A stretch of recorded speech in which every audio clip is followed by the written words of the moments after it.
انا دخلت نمت ساعتين، دخلت نمت ساعتين مفيش غيرهم، وسايب الدنيا جميله داخل نادي الزمالك، مفيش اي مشاكل خالص، الدنيا زي الفل. قمت لقيت الدنيا مقلوبه، لقيت الدنيا مقلوبه راسا على عقب داخل نادي الزمالك. نادي الزمالك بيتقفل عنه القيد لكره اليد مش القدم. المره دي بقى اليد، احنا بنحب التغيير لليد. ومش بس كده، قالوا لك ان الزمالك مش هيشارك في اي بطوله خارجيه. بس كده؟ لا، مش بس كده، مرتضى منصور مطلوب للتحقيق في قضيه مين بقى يا جماعه المره دي؟ الشيخ رجب بحه. الشيخ رجب بحه اللي قدم بلاغ للنائب العام ضد مرتضى منصور، اهو مرتضى منصور بقى يا جماعه مطلوب للتحقيق. وكمان عقوبات ناريه بتصدر من رابطه الانديه ضد المصري البورسعيدي والنادي الاهلي. جمهور الاهلي بيتمنع ماتشين وغرامه 20,000 جنيه. انما بقى العقوبات اللي وقعت على المصري البورسعيدي: ايقاف عامل غرفه الملابس سنتين، سنتين هيتوقف سنتين. علي ماهر بيتوقف 4 ماتشات وغرامه 20,000 جنيه. وخالد الغندور طالع مش عاجبه العقوبات دي، بيقول لهم يعني علي ماهر يتوقف 4 ماتشات عشان شتم الحكم او اعترض على الحكم، زائد عقوبه زائد غرامه 20,000 جنيه، وحسين الشحات اللي سب الدين يتوقف ماتشين وغرامه 20,000 جنيه. طبعا يا كابتن خالد، كل الاهلاويه عايزين يسالوك سؤال، بيقولوا لك اين عقوبه دونجا؟ اين عقوبه دونجا يا كابتن خالد؟ رد بقى على الاهلاويه اللي انت طالع بتستفز فيهم. ورابطه الانديه بتعلن ان محمد الشناوي هو افضل حارس مرمى في مصر الموسم ده بعد استفتاء جماهيري. صلوا على النبي في البدايه، قولوا عليه الصلاه والسلام. طبعا عزيزي المشاهد، لو انت بتتابعني من على الفيسبوك اعمل لايك وشير واعمل لي متابعه، ولو انت بتتابعني من على اليوتيوب اشترك في القناه وفعل زر الجرس عشان يوصلك كل جديد وحصري. ومساء الفل، مساء الفل على كل اخواتي وحبايبي المحترمين اللي بيتابعوني. تعالى نبدا حلقتنا كده يا جماعه بايقاف القيد عن نادي الزمالك في كره اليد. ايه اللي حصل؟ اللي حصل ان اتحاد كره اليد بيمنح نادي الزمالك مهله اسبوع لسداد مستحقات المدير الفني الاسباني لنادي الزمالك لكره اليد. قال لك لو انت ما سددتش فلوس الراجل ده لمده اسبوع او الاسباني ده لمده اسبوع، انت هيتقفل عنك القيد في كره اليد ومش هتشارك في اي بطولات خارجيه، اخرك بقى محلي. ومش هتعرف تعمل اي صفقات جديده، مش لو انت عملت صفقات جديده مش هتعرف تأيدها بمعنى اصح. طبعا يا جماعه، اللي بقى بيحزن الواحد حاجه واحده بس: اعلام الزمالك. هل اعلام الزمالك هيطلع يتكلم عن مشكله زي دي تخص نادي الزمالك؟ مش هيتكلم عنها ومش هيجيب سيرتها اصلا، لان اعلام الزمالك طبعا هيتشغل النهارده بحاجه واحده بس. ايه هي الحاجه الواحده بس دي يا جماعه؟ هي عقوبات نادي المصري البورسعيدي والنادي الاهلي. ويقعدوا يقولوا لك فين العداله؟ فين العداله يا منظومه؟ وينسوا خالص نادي الزمالك ومشاكله. يا جماعه، ما هو من الطبيعي نادي اعلامه بيقول على رئيسه اللي ما جابش ولا بطوله الموسم ده، اللي داين النادي لطوب الارض، ركز معايا، اللي داين النادي لطوب الارض بيطلعوا يقولوا عليه ان هو الرئيس التاريخي لنادي الزمالك. تخيلوا لما يكون الرئيس التاريخي لنادي الزمالك داين النادي، مفيش ولا بطوله، اللعيبه بتطفش مننا. لا بجد، اللعيبه بتطفش من نادي الزمالك.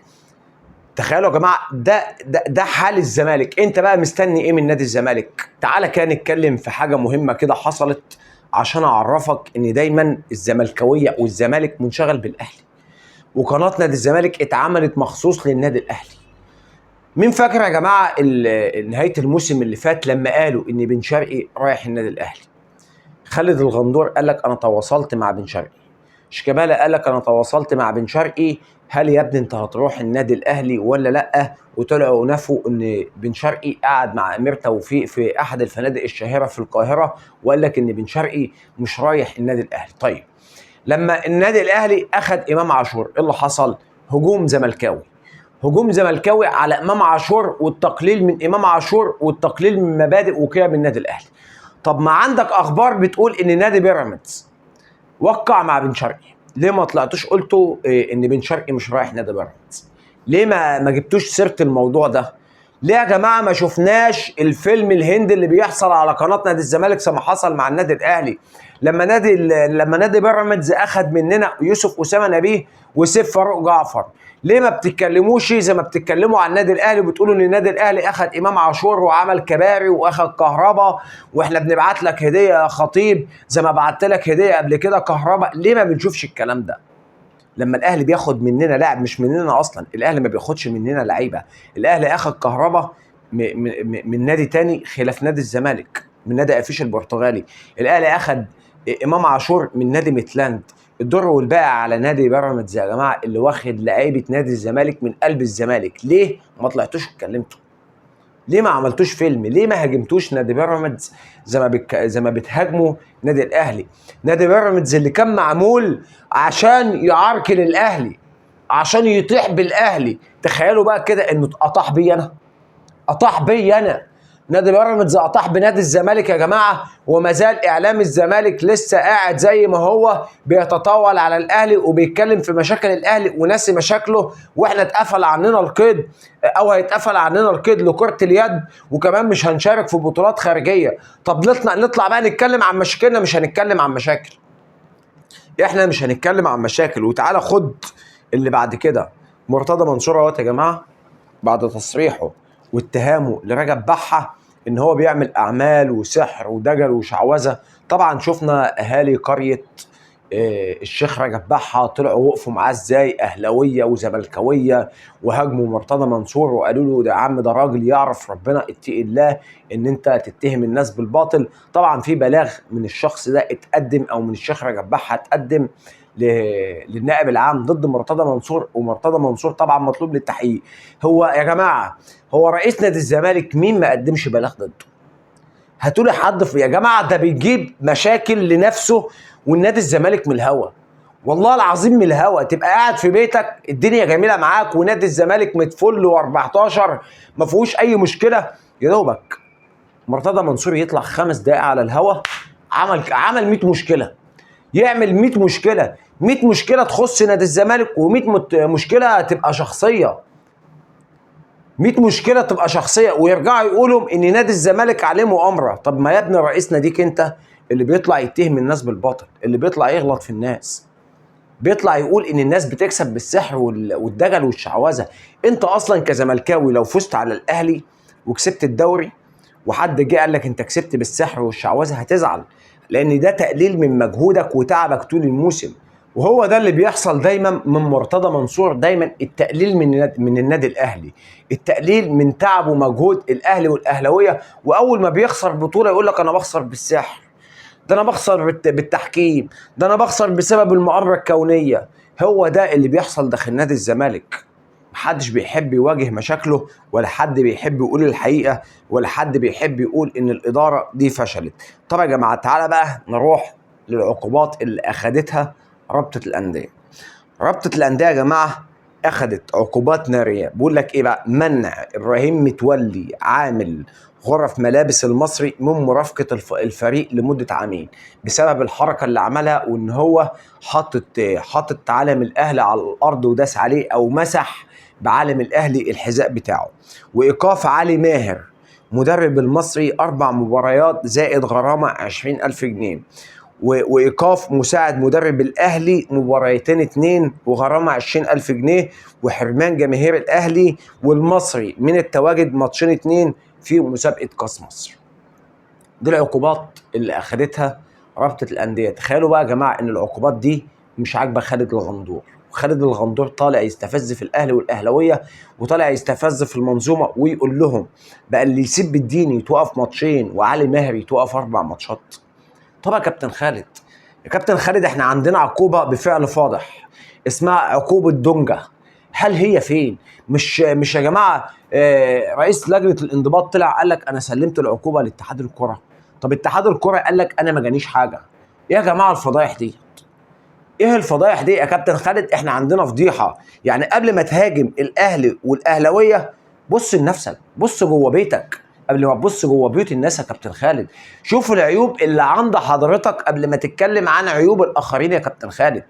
انت عندك لاعب عمل فعل فاضح في ارضيه الملعب، مصر كلها شافته، الكاميرا جابته، الكاميرا جابت الراجل وهو بيعمل فعل فاضح مع احمد سيد زيزو. يعني قعدتوا تقولوا عقوبه كهرباء عقوبه كهرباء. تخيل ان كهرباء اللي هو الايحاء لما قال لفظ اخد عقوبه 6 ماتشات ايقاف وغرامه 500,000. طب التاني اللي عمل فعل فاضح في ارضيه الملعب ده هياخد قد ايه؟ ياخد له 20 ماتش ايقاف زائد 7 8 مليون جنيه غرامه. قبل يا كابتن خالد، قبل ما تتكلم وتستفز في الناس، شوف انت ايه المشاكل اللي عندك. اتكلم عن ايقاف القيد بتاع كرة اليد. عندك جراءة تتكلم عن ايقاف القيد بتاع كرة اليد؟ لا، مش هتطلع تتكلم عنه. انت مش هتطلع تتكلم عنه، لانك لو كنت هتتكلم عنه كنت طلعت اتكلمت عن الازمه الحقيقيه اللي داخل نادي الزمالك، ان الضرايب حاجزه على اموال نادي الزمالك، مش ممدوح عباس. كنت طلعت قلت يا جماعه ممدوح عباس الحجز بتاعه اترفع عن نادي الزمالك. كنت هتطلع تقول يا جماعه مرتضى منصور هو السبب دلوقتي في الحجوزات على ارصده نادي الزمالك، بل لما كان ممدوح عباس هياخد فلوسه ويتكل على الله ومشاكلنا تخلص، لا مرتضى منصور زود البله طينه، يعني خلى الدنيا تعكت اكتر. يعني ممدوح عباس كان ليه 100 مليون كان هياخدهم ويتكل على الله، انت النهارده خليت ال 100 مليون 200 و300 مليون. بقى مطالب مني ان انا ادفع 100 مليون مثلا ضرايب و100 مليون لممدوح عباس. اطلع اتكلم الكلام ده يا كابتن خالد، ولكن انت الماده بتاعتك وشغلتك كلها على الاهلي، ولو ما اتكلمتش على الاهلي طبعا ما حدش هيشوف حضرتك ولا اي حد هيتابعك. وانا واثق ومتاكد يا كابتن خالد ان انت في يوم من الايام مش هينفع ترحل عن قناه نادي الزمالك، ولا هينفع تروح اي قناه محايده، لان قناه نادي الزمالك لايقه عليك جدا جدا جدا جدا يا كابتن خالد. وانت لما طلعت وقلت من قيمه 5 اشهر انا عايز اروح اشتغل في قناه محايده، وكنت هتسيب قناه نادي الزمالك عشان مرتضى منصور ما رضاش يجدد لك، ما لقيتش ولا قناه تاخدك يا كابتن خالد، لانهم هم عارفينك. انت الماده بتاعتك ان انت تطلع تغلط في الاهلي او تستفز في الاهلي والاهلاويه. تعال نروح لاخر حاجه يا جماعه. رابطه الانديه بتعلن اختيار محمد الشناوي كافضل حارس في الدوري لموسم 2022 و23 بالتصويت الجماهيري. اين شعبيه الزمالك؟ اين شعبيه الزمالك؟ وليه شعبيه الزمالك ما كسبتش محمد صبحي كافضل حارس؟ احنا ما بنتكلمش مين افضل يا جماعه، احنا بنتكلم على الشعبيه. ما طالما انا بقول انا عندي شعبيه اكتر من النادي الاهلي، واستاذ احمد الطيب المعلق الزملكاوي الجميل اللي يطلع يقول لك نادي الزمالك ليه شعبيه هنا في مصر 81 مليون. 81 مليون، طب ال 81 مليون دول ما فيهمش 30 40 مليون يصوتوا لمحمد صبحي يبقى افضل حارس في مصر؟ لا بتكلم بجد والله يا جماعه، مش احنا عندنا شعبيه؟ لا، ونطلع نقول ليه شركات الرعايه بتجري ورا النادي الاهلي؟ يا بيه عشان هو الاكثر شعبيه في مصر وفي الوطن العربي وفي الشرق الاوسط. عشان بس ايه نكون متفقين. تعرف ان الاهلي فاز السنه دي انه اكتر نادي حصل على التفاعل على منصات التواصل الاجتماعي. تخطى ريال مدريد، تخطى ريال مدريد في التفاعل على الميديا. في التفاعل على الميديا الاهلي رقم 1 عالميا وريال مدريد رقم 2، وما اعرفش السيتي واليونايتد رقم 3 ولا 4. الاهلي في التفاعل عالميا رقم 1. فاين بقى يا جماعه شعبيه نادي الزمالك؟ لا، واللي بيضايقك يقول لك ليه يا عم؟ ليه الشركات كلها بتجري ورا الاهلي؟ ما هو يا ابني الاكثر شعبيه، والدليل البطوله العربيه كشفت كل الكلام ده.